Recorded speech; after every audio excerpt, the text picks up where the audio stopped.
why does NATO exist today and the Soviet Union does not, the Warsaw Pact does not? After the collapse of the Soviet Union, there are some that said, well, NATO is obsolete, we don't need NATO anymore. So why does NATO exist today? And that's a simple answer. It exists because the members want it to exist. The members can all leave NATO anytime they want. And none of them have. As a matter of fact, we're adding new members.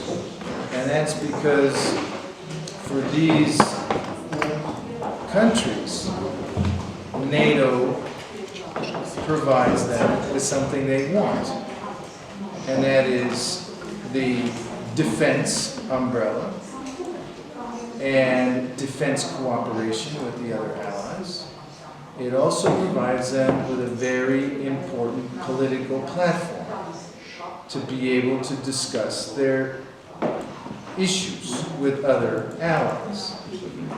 That political platform is important to understand. This is 29 countries that have a place where they can raise the issues that are most important to them for national security and foreign policy. What other institutions do you have like this? The United Nations. The United Nations is a very difficult, complex format to bring up issues. Very difficult to get support.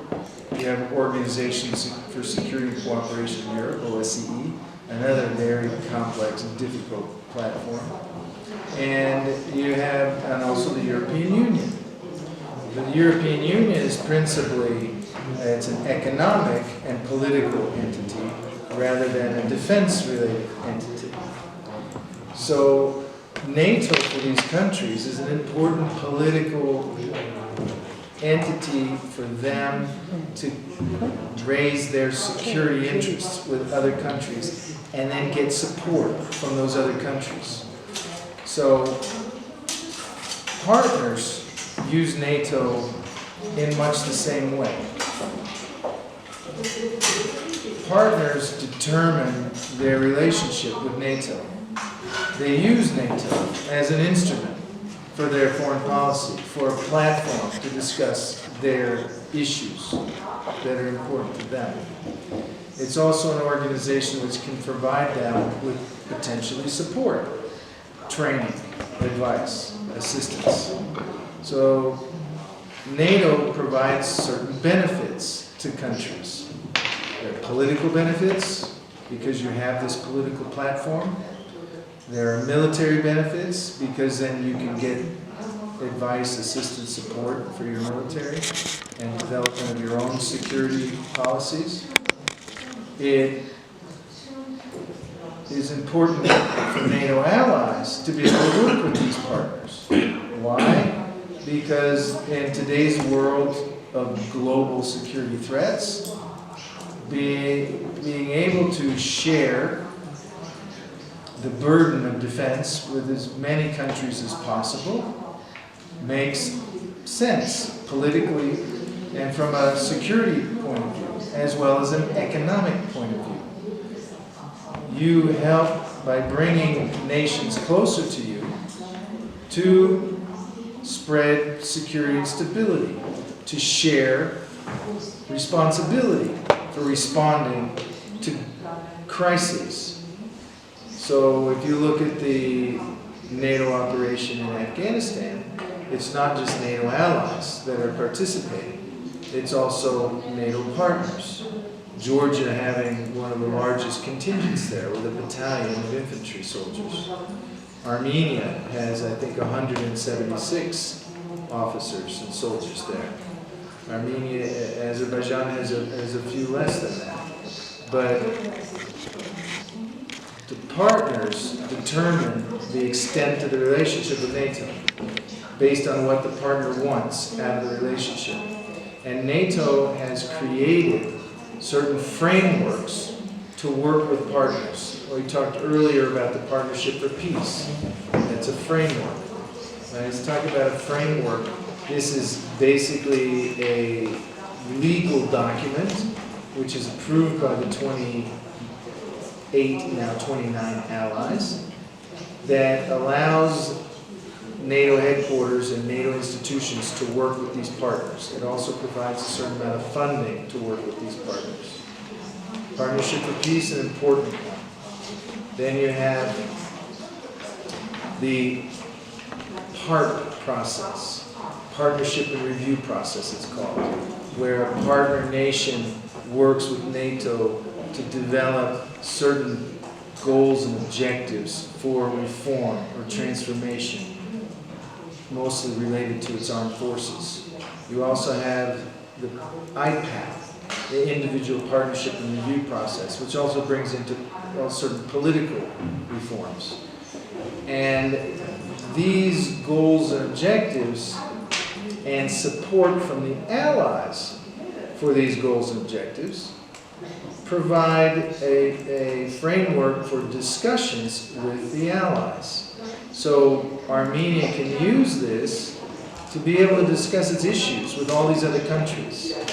There's not quite any other format like this that a partner can use.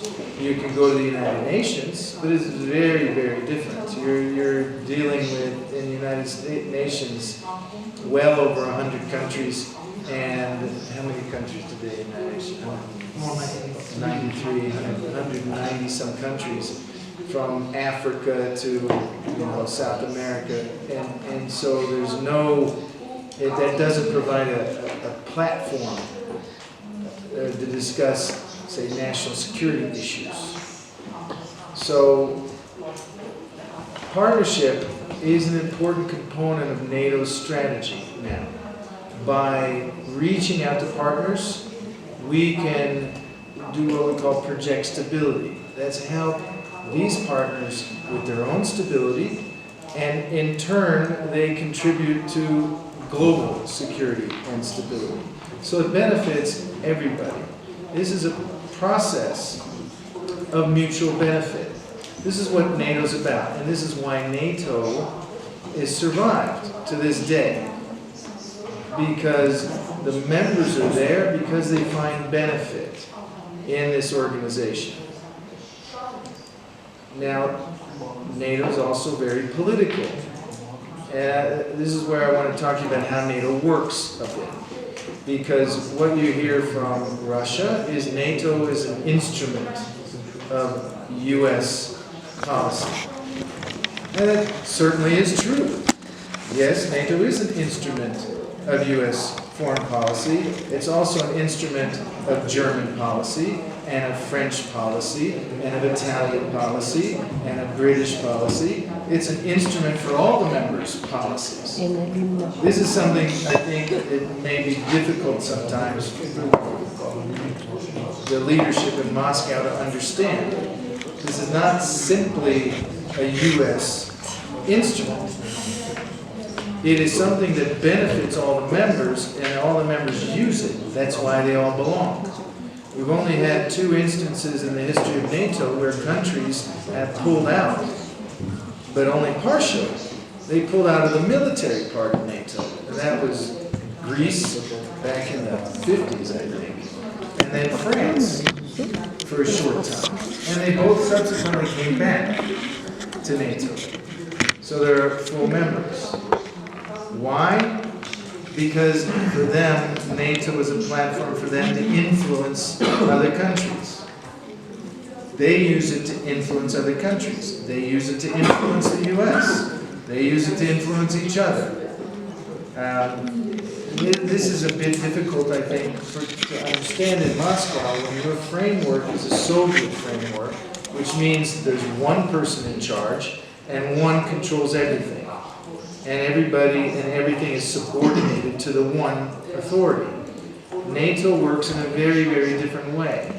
The North Atlantic Council, that is, these representatives of these 29 allies make all the decisions for NATO on a consensus basis. Now, how does that happen? How do you guarantee that little Montenegro or Albania has an equal say as a sovereign nation to the United States, or Great Britain, or Germany, or France. Well, we have a process in NATO that guarantees their sovereign rights as a member as a member of the North Atlantic Council. So when decisions are made in NATO, decisions are made in committees. When an ally has a problem or an issue that it wants NATO support with, it brings that problem officially to NATO, to the North Atlantic Council, to the other allies, and says, we want help with this from NATO. And they get other allies to agree to put this issue into a committee to decide if NATO will support and how NATO would support. And so there are representatives of all the allies on these committees that work on these decisions. And the committee members help to bring together a decision by consulting with their own countries and then consulting with the other members until they come up with what they believe is the decision that all members will support, a consensus decision. How long is the average process? Well, sometimes it can last months or it can last years. The shortest, because this is... I really don't know the answer to that question. It depends on what the issue is.